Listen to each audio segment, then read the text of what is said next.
All right. So I'm here with Mr. Art Lewis, my neighbor and friend. Art, you grew up in Los Angeles. That's right. I was born here. And tell me about when you were born and where you were born. Well, I was born in 1925, and I was born at home, 58th Place and Hooper Avenue. Hooper Avenue is one block east of Central Avenue. And I was born in the county of Los Angeles, not the city. It's Lawson Avenue. Do you want me to look at this? Nope. Look at you. Not just making sure it's on. Yeah. And my grandfather was from Tatum, Texas, and my mother is from there, of course. And back in 1924, I say they were run out of Texas. My grandfather was a automobile mechanic. He was a blacksmith at first, and then when automobiles came out in 1920, I don't know when they came out, but they burned his garage down, so he left, took the insurance money and moved out here to Los Angeles. He came out here to visit and brought my mother. Well, my mother was about 17 years old at the time. And they got ready to go back. She didn't want to go back to Texas, to Tatum. So she met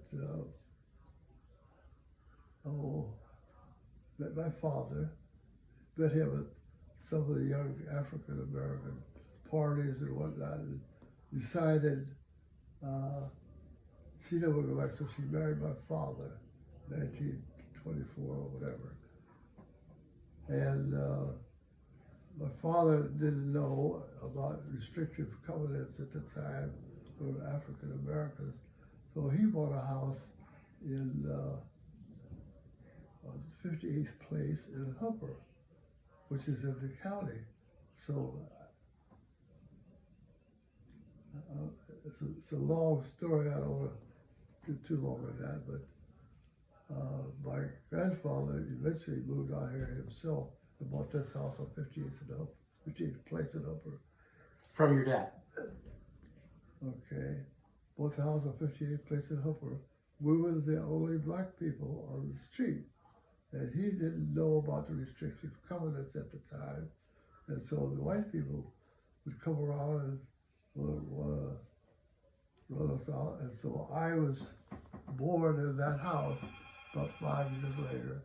And when I went to school called Miramonte, which is on 68th, I should say, in Hooper, in the county. I'm the only black kid in school. So let's just say I didn't have an easy time at the time. And my father died. And so I guess about 3 or 4 years later, we moved out of that neighborhood. My mother and I, we were all, about 6 of us living in one house. And when did your father die? What year? He died in 1924. Oh. 1927. So you didn't really know your dad? I didn't know my father. I was about 2 years old when he died. So my mother and I stayed there with her brother and grandmother and grandfather. But what I was alluding to was the fact that I'm the only black kid in school and in the kindergarten. And I got a picture downstairs if you would like to see that. And then I guess when I got into second grade, she remarried again, and we moved up on 45th in Hooper. I went to Jefferson High. I eventually went to Jefferson High School. And you've heard of Jefferson High School? Sure. Yeah. And I think Jefferson High School is probably mostly all Latino by now. That was 1925, what is it, 76, 70, I don't remember. I was an accounting major in high school, and so I used to know all these numbers, but I can't keep up with them now. Yeah. My grandmother was had German blood in her. She was very fair skinned. So but they knew we were black. The people up and down the street knew we were black, and we had a light fixture, street light in front of the house, and they'd come and break that all the time. My grandfather went out there one night with a shotgun and said, "If you take one more step across that line, you'd be a dead duck." Oh. Wow. But he died when he was a bit mechanic. He died when he was 51, I believe. Wow. So your grandfather died when he was 51. Your dad died when he was in his 30s? My dad was in his 20s. He was probably 27 or something like that. And here you are. You've lived longer than both of them combined. Yes, plus my other grandfather, my father's father, was in his 30s when he died. Wow. So I don't know about adding all three of them together. My grandmother, on my mother's side, she was 81. Did you expect to live this long?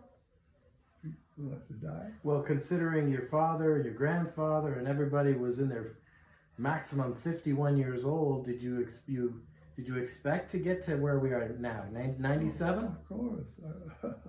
96 and a half, not 97.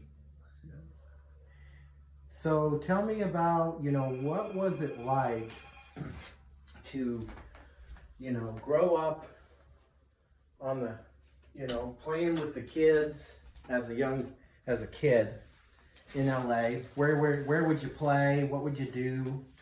What was it like? Well, I just played like any other kid. We lived one block into the county, and the area north of Slauson was mixed. There's black people, white, and there was Mexican, and there's Asians. There's a lot of Asians.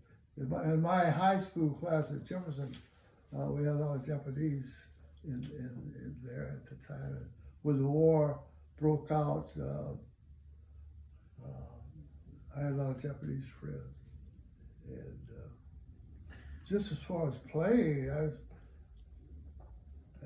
went to at Barabani. I had just kindergarten class. This is all a bunch of people. Boy, it wasn't that many in the class. But when I went to Ascot Afternoon School after that, and it was mixed, and we had baseball and kickball and all that kind of stuff. Jefferson High School was mostly black, I guess, and I graduated from Jeff and I went to UCLA and for 4 years. And when did you go to UCLA? What year? 1947. So before that, we had the Depression. 39. And then we went into the war, World War II. That's right. Question about, since you mentioned you had a lot of Japanese friends, here in California we have a history of having, during the war with Japan, having sent them all, a lot of people out to camps. That's right. And so you had a lot of Japanese friends. You said, did you know people who were sent there? Yeah, about half of my class. I was when I graduated from high school, I was 17. The war broke out. I was 17, and they pulled all the Japanese kids in my class, the whole school, and sent them to these concentration. We didn't call them concentration camps at the time, but as life went on, that's all that was. They said they couldn't tell a Japanese from a Chinese. They looked similar, They said, well, why didn't they do that with the German kids? There was probably a few German, there was some white kids in my class, but they didn't, they blended in more with the American kids, so they didn't send them to concentration camp. So, When they told you, you know, and your friends told you, hey, we're leaving, we got to go. Did they seem scared? Were they concerned? no. They just, it was just. No, they were upset. They didn't want the other Americans. Some of them said, all of them said they were all Americans. I'd say in my Jefferson High School class, my class, there was probably about 15 or 20. The whole class was maybe 100, 120, something like that. So they were there. I was 17. You go in the Army when you're 18. So when I graduated from high school, I just went. I enrolled at UCLA. So by the time I turned 18, I had a year in college already, and I was majoring in mathematics at the time, and they thought the Army people thought I was going to be an engineer somehow, so they deferred me. I was a 2A classification instead of 1A. So by the time the war ended, by the time when the war ended, I guess I was about 19. But then I didn't get drafted then. I got drafted when I was 26. You're drafted from 18 to 26. And when I was 26, I'm working at the Golden State Insurance Company. And they deferred me to A, and then I said, you can't draft me because I was 26 years old. They said, well, if you were deferred for any reason whatsoever, you're subject to be drafted till you're 35. So they pulled me out of the job I had at the Golden State and sent me to the Army. I got drafted in the Army in 1946. Something like that. 40, I got drafted in, I'm sorry. And You were 26, so you would have been 50 something, 51, 52? I was 26 years old. I was the oldest person at Fort Ord. And that would have been for the Korean War? The Korean War 1952, and I got out in 54. The Korean War was over in 54, 50. Something like that. And did you go to Korea? No, I had a college degree in accounting. Mm-hmm. So yeah, I had a college degree in math, but after I did UCLA about 2 years, I decided, what am I going to do with math? I don't want to teach because teaching, in my opinion, at that time was a control problem. You got to control all these people. The war was going on, and a lot of people coming out of the war, coming out of the Army, into UCLA, competing with me as a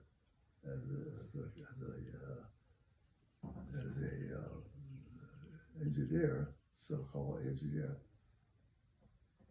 I decided I didn't want that, so I changed my major to accounting.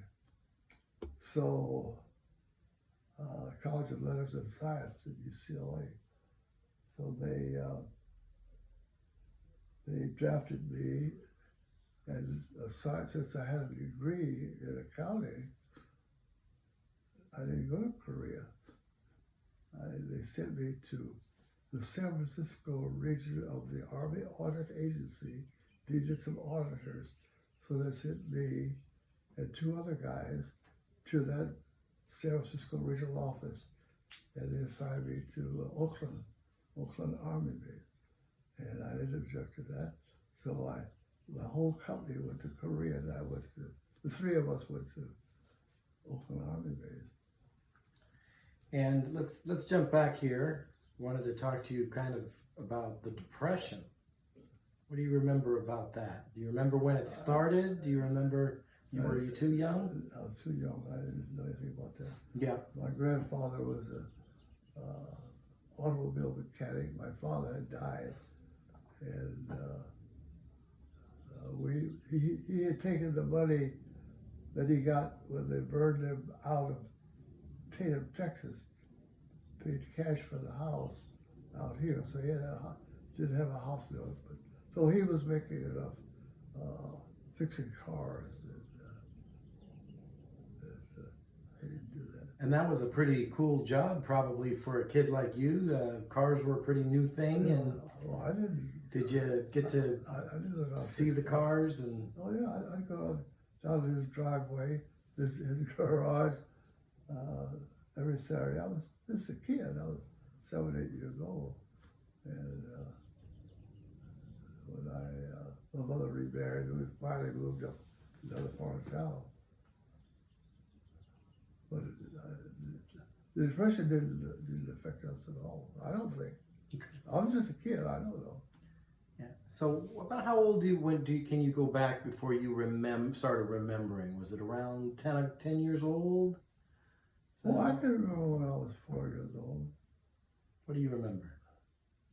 What do you remember about that time? Well, I remember that two things. I remember the big dirigible, what was the Zeppelin that burned in the ground. I used to see that on the newscast. You don't see it. You didn't have television, so I saw that. And I remember when I was 2 or 3, rather. I don't know how old I was. They gave me a little push cart, a little automobile cart, where you, with your feet, you push yourself along. And then somebody gave me same kind of car with wheels. You push with your leg, go this way. And so I had 2 cars. So I went out there. I remember going out there one day, and I had these 2 cars. And I said, well, why should I scrape along the ground and push my car? I had a decision to make. And I made it. So I never got back in that second car. First car. And I was 4 years old. so it did. So the depression didn't impact you. You guys had food on the table and wasn't an issue. Not me. So then, It affected me at the school. I'm the only black kid at the school. I was getting fights all the time. Not all the time, but they'd call me names. because you were the only black kid in town, in the school. Mm-hmm. Interesting. And when The school has been torn down. It's not there anymore. Okay. No, I don't know that. They had there's a big earthquake in Los Angeles in 1933, and I had just gotten over the measles, and when the earthquake came, my mother was in the kitchen, and she came out. I was in bed, no school. At least I wasn't in school. She came up to get me, and I was already out on the street. And she's concerned, well, where's my little boy? So I got, it didn't bother me. So they rebuilt the school. Then I left. I was only at that school about a year and a half. And what do you remember about the 30s? About the who? The 30s, the 1930s. The 30s. Well, the earthquake was in March 10th, 1933. I went to, I was at Baramati. Oh, I don't know.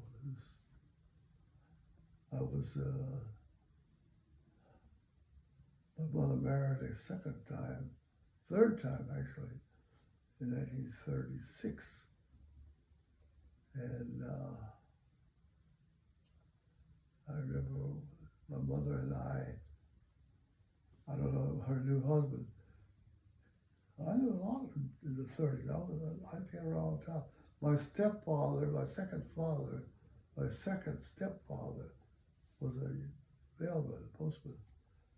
And he had a pass to ride the streetcar. We had streetcars all over Los Angeles. So I would take his pass every Saturday and Sunday and go to a movie on the other side of town. We lived on 58th and Hopewell. So we lived on 45th and Hopewell by then. And I got to do it, and your picture's not on the pass. So you get on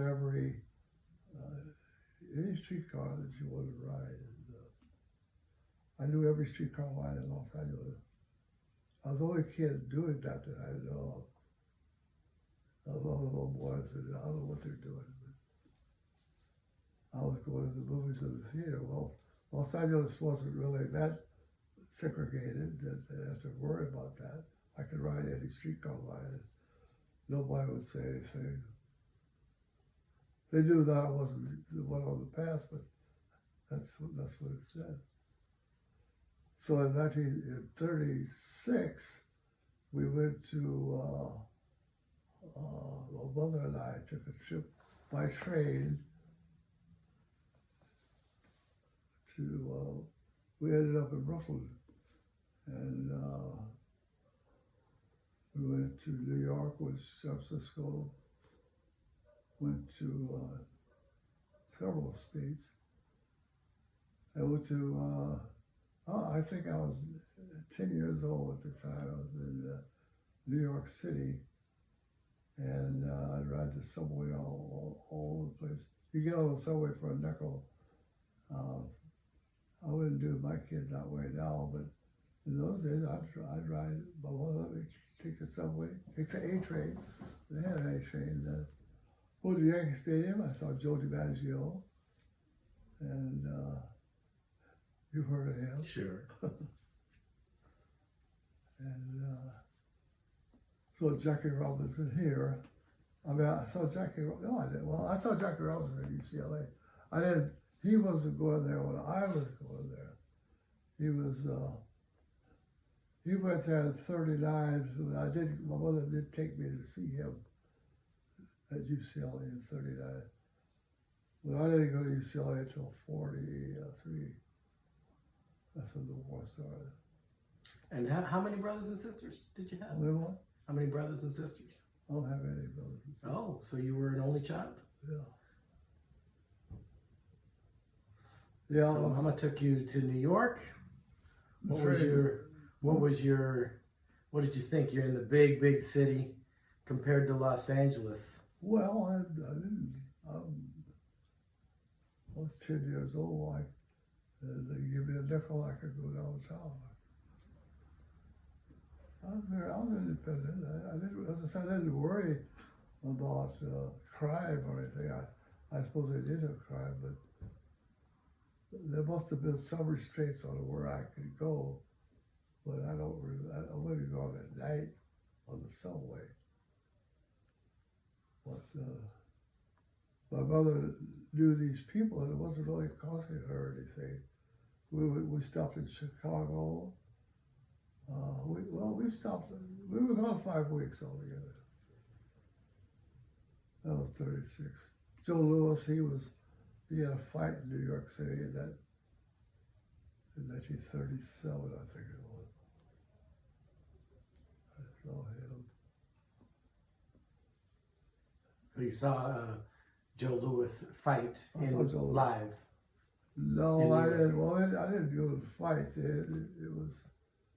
He fought in New York City during that time that I was there, so it was all over the newspaper. I just cited some of the athletes that I knew. And when you stayed there, did you stay in a hotel? Did you have family there? Friends. She had family. No family. Yeah, I had an uncle that lived in Brooklyn, but we didn't stay with him. We stayed in. I don't know if he was there or not. Uncle Bert. He finally moved out here where he passed. He was in Pomona. So then you had the war. What was it like, running up to the war? America was isolationist, didn't want to get involved. Were you hearing about things going on in Germany and Europe? Oh, yeah. Was it a Was it something that you were thinking this is a problem? I mean, you were probably 15. You were 16 when the Japanese attacked Pearl Harbor. So you were a young adult. And was it a concern? Were you thinking, boy, this is gonna go real bad? Yeah, well, no one, they had isolationist people, and Barry Goldwater, I think, was the chief isolationist. Stay out of the war. We would, even Theodore Franklin Roosevelt didn't want to get into the war, but when they bombed, in fact, they're bringing up these old things. I was working at the Roxy Theater downtown as a porter. I guess I was about 17, 18, and I was supposed to go to work that day. I worked for 4 hours. A porter. You go around and sweep up the theater, go down the aisles, and pick up all that stuff. That Sunday, December the 7th, I was supposed to go to work. I did go to work, but I worked 3 days a week. I worked Saturday, Sunday, and Wednesday. I put about 20 hours a week, I think it was. But no one really wanted the war that I know of. Especially the Japanese people, they didn't want the war. But I didn't object to that. But the Japanese planes that bombed Pearl Harbor, they had planes flying over Los Angeles, and they had spotlights going up there. Well, we don't know. So Roosevelt was that was his war. I mean, he was doing it, and so I didn't think of it. I didn't object to the fact that the Japanese were put in these camps. No one objected to that. Now they object to it. These people were Americans. They shouldn't go to jail. Shouldn't go to those places. But we went, and we all just do what this. If they drafted black people too. They drafted anybody of a certain age, and I was deferred because I was at UCLA. And how did you end up at UCLA? How? Yeah. Just applied and got in. It was a place were there options? Did you, as a young black man, did you have options? Well, Could you go anywhere? Were there, like you said, it wasn't too segregated here in LA? No, you could go to USC. I mean, USC would have been closer, right, to where you lived? USC would have been more expensive. UCLA is a California state school. Yep. And there's no tuition. If you're a resident of California, even today, there's no tuition at UCLA, but they had something called incidental fee, and I think they still have it. They may call it tuition today. So I had no intention of going to USC or Oklahoma. So the interviewer is from Oklahoma, which is why you said that. That's right. You'd like to give me a I hard have time. nothing against Oklahoma. Yeah, that's right. Your family's from Texas. I've been to all 50 states in 21 countries, and Oklahoma is just as good as Texas. Very nice. So, when did you go to those states? Over the course of your life, or did you travel a lot at one point? A little bit of both. I went to the 50th state. My 50th state was South Dakota, and that was about 5 years ago. I used to work for the government, and as a kid, like I say, I went with my mother. We went to about 10 or 12 states on the train, and then when I got drafted, I decided I worked for the Department of Energy. That was in Washington, D.C. And after a while, all the states kind of accumulated. And about 10 years ago, I decided that I've got about 40 states. So I had never gone to a state just to say I went there. But about 5 years ago, there was 4 states that had been in South Dakota, North Dakota, Montana, and Idaho. I'd already been to all those other states. I went to. I said, let's go. Let's take a tour and go to South Dakota and fly home. So we took the train from. We flew into Portland, Oregon, and then we went up to Montana, Idaho, and South Dakota, North Dakota. We drove. We rented a car in North Dakota. So I didn't tell the whole story of my life, but I retired. I worked for the government for 30 years after the Korean War incident. And so I had been retired about 5 years ago? But 2012, I guess it was. Went to South Dakota. That's my last state. And let's go back to when you're about 17, 18. You're working as the porter in downtown at the Roxy. For about You take the 2 months. for about 2 months.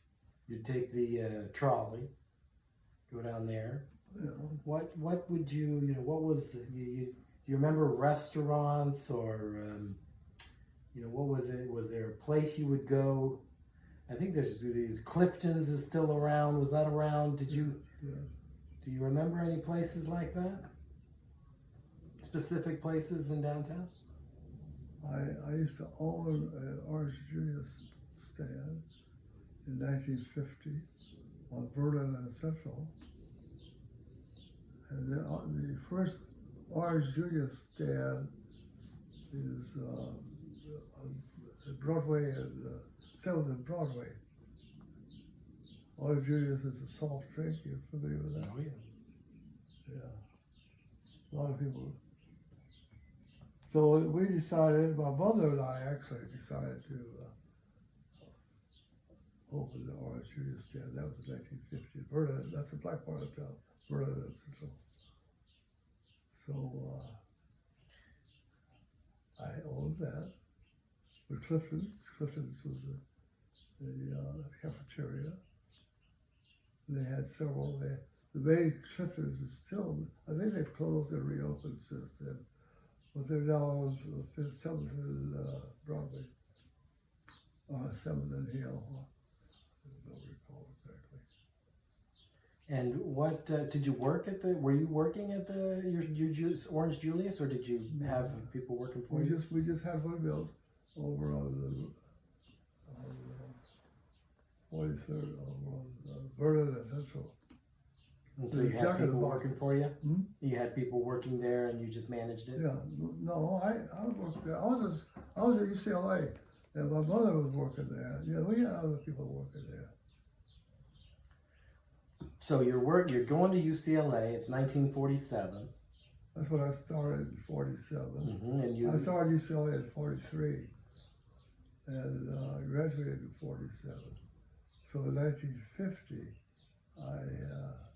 I was out of UCLA at the time. And you were studying at UCLA. What you majored in? I studied at UCLA in 1947 when I graduated. With a degree in Accounting. accounting. Okay. And then from 47, did you work? I went to work for the Golden State Insurance Company, and then I got drafted in 52. So I worked at the Golden State for 4 years, and then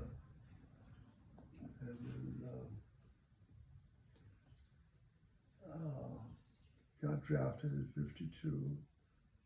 I got drafted. Yeah, I got drafted in 52. That's when I went in the Army right after I got drafted. I went in the Army. They drafted me into the Army in 1952. I was married to somebody else. And her father, the other lady's father was on the draft board, and I have a strong suspicion that he was the one keeping me out of the Army, because after the Korean War was over, and I'm a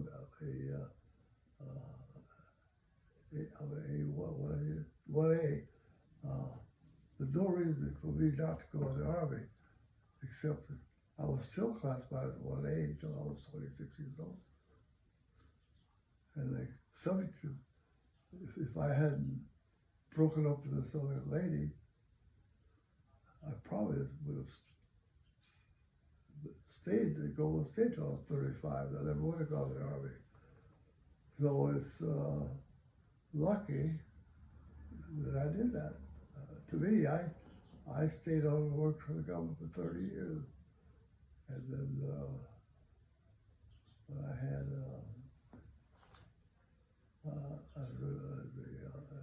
became an income tax preparer, I had my own business. I had a tax office for 50 years. I was doing tax work while I was working, and then when I retired from the government, I still maintained my tax office until about 3 years ago. Income tax reports. Income tax. And anything you can remember about just generally the 40s? During the 40s? Yeah, the 40s.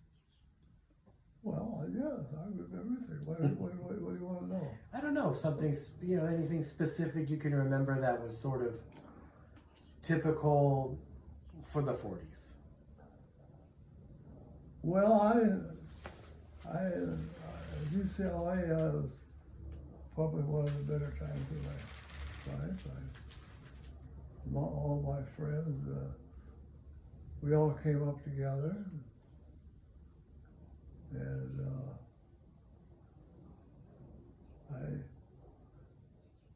I'm the last one, it looks like. And The last living of my graduate class, of 47? of all those people in 1943, I'm the only one left. I mean, I could identify all. There weren't that many blacks at UCLA at the time. I guess there would be about 100. There was 100 black students in 1943. And one of my friend's wives, she's still alive. But it's my grandmother. She was part German, and she. Let's see. Oh yeah, I was on May the 4th, and I was 8.5 years old. My birthday is November the 4th, so on May the 4th, it's my half birthday. And my grandmother, on the 50th and Hooper, invited a bunch of little kids in the neighborhood, about 7 or 8 kids. They made a cake. And I said, "What's this for?" She said, "Well, this is your half birthday." 8.5. So ever since then, I never knew her to be innovative. What's the word? Innovative. Anyway, she every year so I was a couple of weeks ago. I was 96.5. I know, because I called Elizabeth wishing you a happy birthday, found out that you also celebrate your half birthday. So 1945, the war ends, and you're a 20-year-old man. You're a full-grown adult. Right. A lot of us now, we look back and we say that was a mark in history. The modern age sort of started then. The war, there were a lot of inventions and innovations, and there was a way of thinking before the war, not just in the United States, but in Europe, changed drastically from the war, from after the war. Do you remember, was there anything that comes to mind about going into the modern age in the late 40s? Anything that comes to mind that was No, specifically well, surprising? They didn't have television in those days, and in 1950, I think it was Channel 5, KTLA came into being. So we didn't grow up as kids looking at television and all this computer stuff now. I just can't keep up with it. Everything is supposed to be so modern, and I got a computer there, I got a cable here, and I'm not sure what that is, but I guess and it's supposed to be better. As things get along, they get better, they get easier. And I've got a tablet over there someplace, and don't work half the time, and so what's so modern about this? But I started using a computer on my tax returns 20 years ago, or 30 years ago, and then I felt that Apple and IBM and all these people were changing, getting more modern. To buy, you had to go out and buy a new TV, a new computer, and it doesn't work that way. But I didn't use a computer for a long time. I do all. We did about 600. In 1965, we did 600 tax returns that year. It used to be on Adams and Crenshaw. There's a Van de Kamp's store, and that year we were, my other friend partner, we only did tax returns during the tax season, so I didn't do anybody's accounting. I wasn't doing accounting. I was an auditor for the government. That's what I did. That's my job. I worked at Caltech. I was a resident auditor out there, and we just did everything by hand, and we didn't count the tax return. But I just remember that the following year we sent out 600 notices about we're open again. We only opened from January the 15th to April 15th. So my other partner, he moved back to Kansas, and I stayed on at my own tax office. And your tax office was on Adams in Crenshaw. Was it what? Where was it located? It's still there. It's over on Martin Luther King Boulevard and 3rd Avenue. And, after the war, a lot of aerospace came into Los Angeles. What kind of thing? Aerospace, airplanes, Aerospace, building yeah. engines, a lot of little manufacturers Yeah. doing little parts and things like that. Did you have any, I guess you would have had clients who... No, yes, I did. Who were doing that kind I of was the auditor at Air Research. There's a company called Air Research on 190th and by the airport, and Caltech. I was at Caltech. I was at Caltech Jet Propulsion Laboratory, where JPL is owned by Caltech. That's my job. I'm the auditor there, and we've got 10 people. And then I left there and I went out by the airport. Air Research that had a lot of little small contracts, relatively small contracts. So I did that. That's got 30 years. I was an auditor for the Army. When I was assigned to the Army Audit Agency in Germany in 1960. I was in Europe for 2 years, and I didn't do taxes in those days. I had a tax office here. And I had a partner. The year I was 2 years in Europe, he ran the office, and we never had 600 clients a year, but we had more than 200 every year. I would do more than 200 myself. Wow. So So the Korean one. Let's go to the 50s here. You remember anything? But you're between the ages of 25 and 35 in the 50s, right? So you're a full-blown adult with a career. You're working for the government. You're preparing taxes. You remember anything specific about the 50s? I mean, this was a time of great wealth building in the United States. no, I don't. I remember I was this fraternity group that I was with. You saw them. They came out here for something last year, my 95th drive by birthday, I think. And then I was the president of the chapter for 6 years. I was the president of the chapter for about 4 years, but I was the treasurer of the chapter. The black fraternities, usually when you get out of college, fraternity is a college game, let's say. But then when you get out of the college, we have the black fraternities, most of them have graduate chapters, and they're trying to help other black get into the organization. And this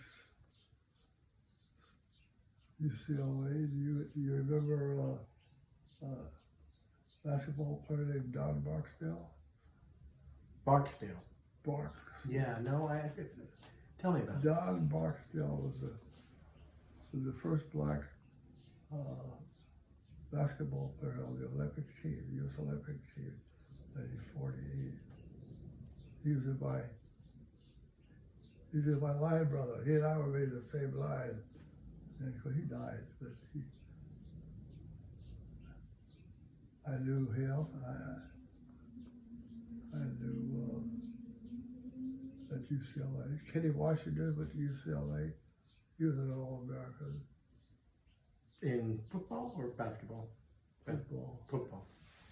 So UCLA has been a big joy and part of your life. That's right. All the way through since 1943. 1939. Of course, as an amateur, I don't know much about UCLA, but of course, we all know about the wooden years in the 1960s. This is what comes to mind for someone like me. What do you remember from the 50s and 60s at UCLA? Well, I graduated, and so I have a lot of this black fraternity group. I'm one of the charter members of the UCLA chapter, and John Wooden, I was there before he was, and he came along. Basketball coach Walt Hazard, you remember him? Sure, our He lived neighbor. down the street, this street. Do you know that? I do. I remember seeing him walking around slowly. Mm-hmm. Yeah. I didn't know Walt Hazard. I mean, I knew him from the neighborhood, but he and I weren't necessarily friends. But I've got 6 children, and 3 of them went to UCLA, and 2 of them went to UC Irvine, and 1 went to UC Berkeley. So I have all 6 children. That's because UCLA and UC Berkeley and Irvine are State. essentially free, no tuition. They do it. It's not free anymore, but when I was going to school, no charge. You can't beat that. I guess they can pay you. Because Alex, my son Alex was going to UC Irvine. He had to pay for him to go there. I mean, the room and board had to pay for that. That's $1,500 a month. Mm-hmm. Did you? So you lived on campus when you were going there? Is that right? I lived on campus. When you were going there in the 40s, when you were going to UCLA, did you live on campus or did you? For what, about a year, yeah. And otherwise, were you going back and forth for your house on 45th and Hooper? Yeah, I had moved to 43rd and 43rd. When I was going to UCLA, I was living on 45th and Hooper. Was there anything sports-wise going on at that time that you enjoyed, or was the great UCLA? I don't know anything about the history of their athletics. So was there anything going on there at that time you were there? Well, we had Don Barksdale and Jackie Robinson. Everybody knows Jackie Robinson. They've heard of him, and he was Jackie Robinson was an All-American football player. He with Kenny Washington. He was a basketball player. He led the Pacific Coast Conference in scoring with Jackie Robinson. He long jumped 30 some odd feet, 23 feet. He had a UCLA jumping record that he held, still holds, I think. And he's a baseball player. He wasn't much of a baseball player, but that's what he got famous in.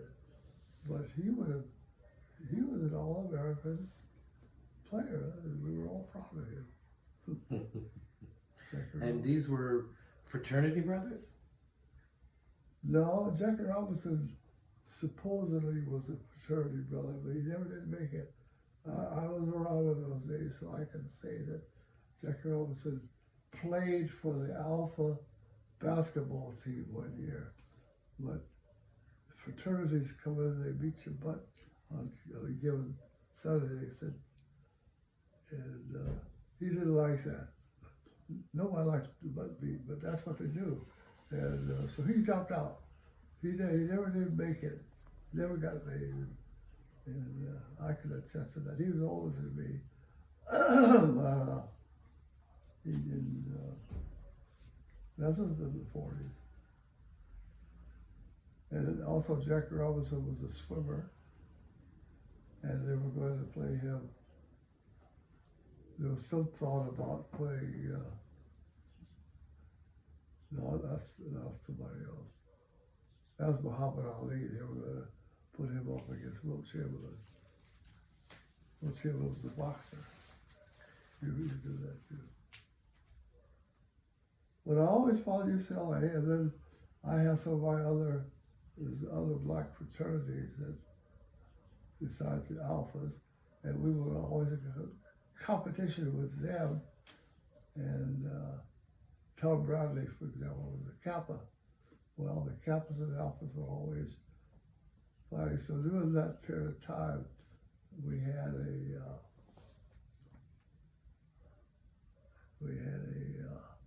competition with the Kappas. They had to make a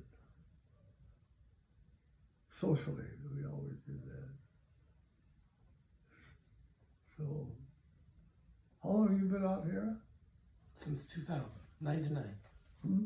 Since 99. 99, yeah. You know, Tom Bradley he was a mayor about that time, wasn't he? Kenneth Hahn, I believe it was. Kenneth Hahn? I think so. No. No? Kenneth Hahn was a mayor. He was a city council, I believe. Mm. Yeah. So I'm want to close off this part of the interview. We've been here for about an hour. Fascinating. If you could say one thing that was sort of the biggest impact of living in Los Angeles during the 30s and 40s and 50s, Well, what was the biggest, most powerful memory you have? I feel my mother put me through lots of things and encouraged me to go on to be. I'm a conservative person, and I'm a Republican, and I don't deny that. And I enjoy what she was. She was the first this, the first that. She was the first black cashier at the Lincoln Theater. The Lincoln Theater on Central Avenue, they had a big theater like the Apollo Theater in New York. They had stage shows there. But they had white ushers that people selling tickets. And so there was lots of movements in those times to, at the Los Angeles Sentinel, for example. He would advertise or he would publish, don't buy Woolworth and Crest. You can't work here. And so my mother was part of that movement. Is if you want us to buy Woolworth, hire out one of our clerks. This was in the 30s and 40s. And I'm a little kid in many cases, and so when she saw tickets at the Lincoln Theater, she'd take me down there with her, and I don't think you have to see a kid in the ticket box, but that's where I was. And so then she'd say, go see the movie.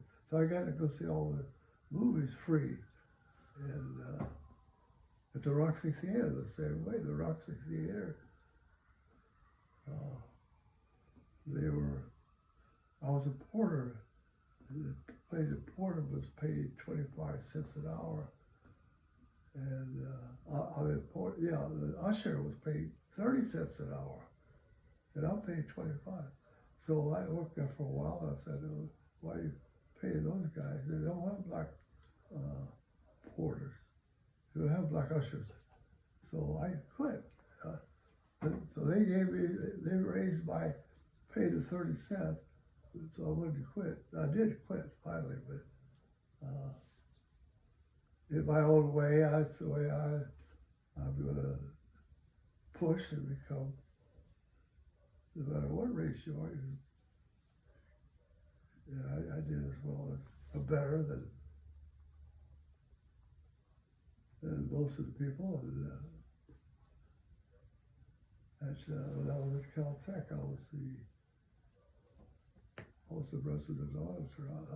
I was the resident auditor is the one who's in charge. We had a staff of about 10 or 12, I guess it was. But I've always felt you have to do well in school. When I was at UCLA, the war was going on, and a lot of these military guys coming in and taking same tests that I'm taking. I'm 17, 18 years old. They're 25 and 30, some of them. And so they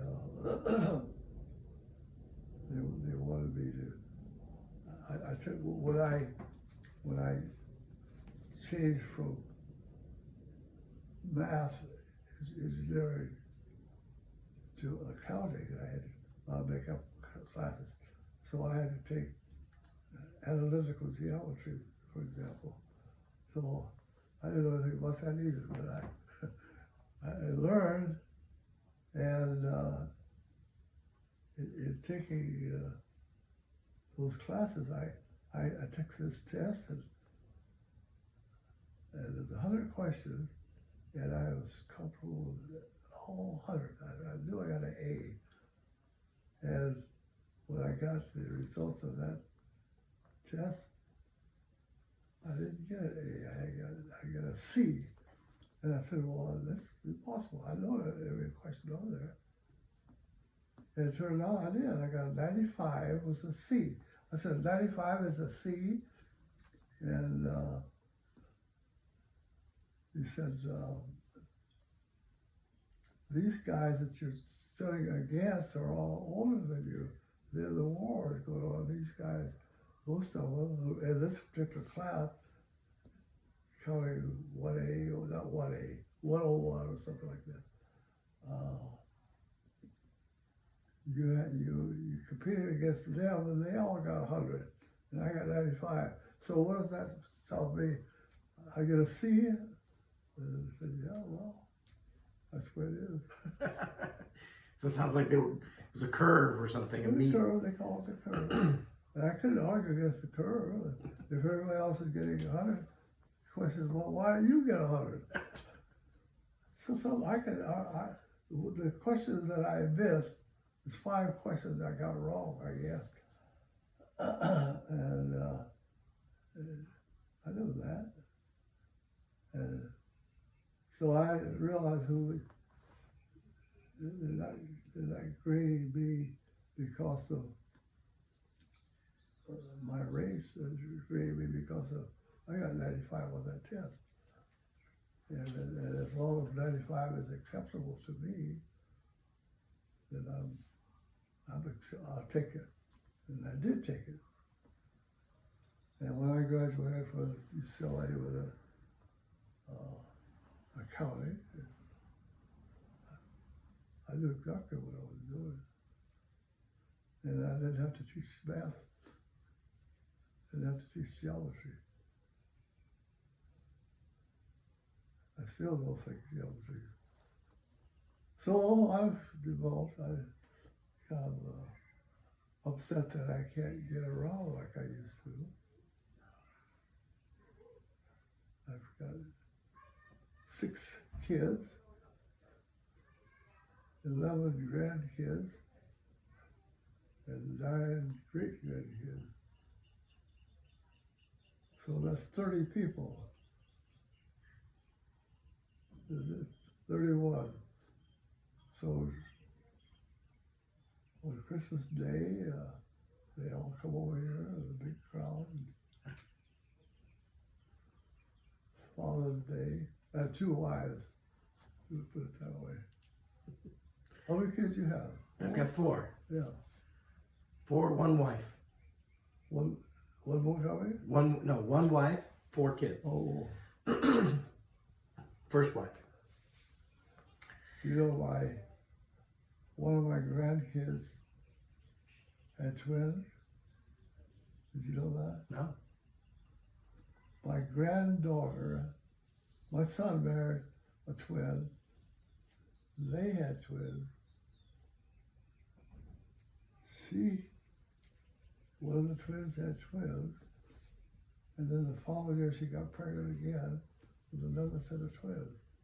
So she had 4 twins, 4 people in 2 years. Wow. So that gives my son 7 twins. I mean, 7 grandkids. He's got two grandkids, twins, plus 1 other. He's got 5 grandkids. I can't keep up with that. It's a lot of people. Well, I used to know everybody's birthday is. I don't do that.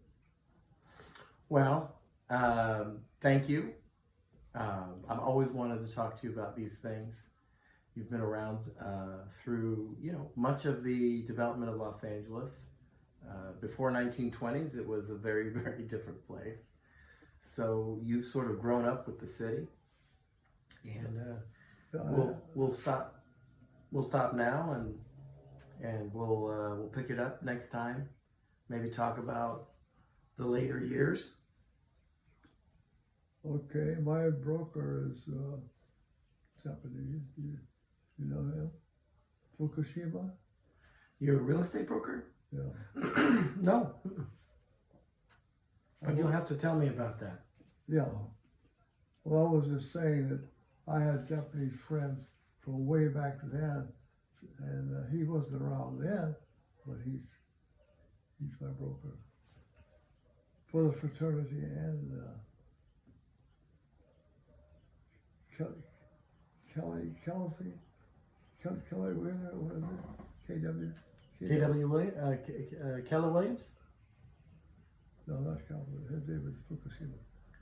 Cashew Realty. No, Cashew. My mother worked for Cashew. She worked for Mr. Saito and Fukushima went to Dorsey High School. He's about 60, I guess. Oh,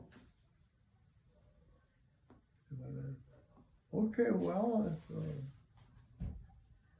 I'm glad I had this on. yeah, that was perfect. Did you do that on purpose, No, or you just always wear UCLA? No, I don't. Yeah, I wear. My son Derek gave me this, but most everything he gives me has UCLA on it. Yeah. But